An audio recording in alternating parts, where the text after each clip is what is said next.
إن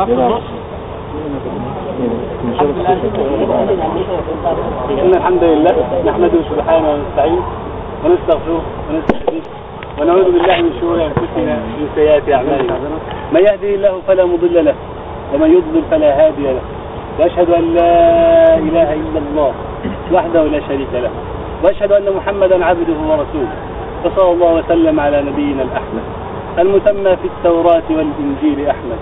صلاة وسلاما عليك رسولنا يا رسول الله، ما هبت النساء وما ناحت على الأيك الحمام، أغر عليه من النبوة خاتم، وله من النور تاج يلوح ويشهد.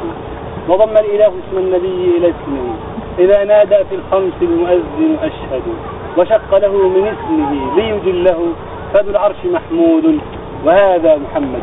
صلى عليك الله يا علم الهدى، واستبشرت بقدومك الأيام، ساقت لك الأرواح من أشواقها، وزينت بحديثك الأقلام.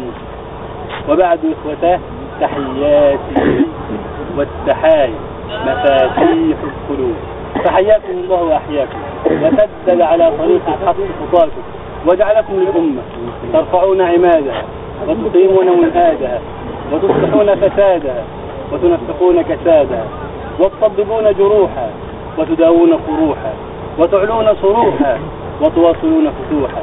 وجعلكم الله الإسلام ترفعون أعلامه وتردون ظلامه وتصولون عرضه وتؤدون فرضه وتردون قرضه وتصعدون سماءه فتحفظون أرضه. يا شباب الإسلام، أنتم حبال الإسلام وعصيه، نباله وقسيه، قيسه ودوسه، خزرجه وأوسه.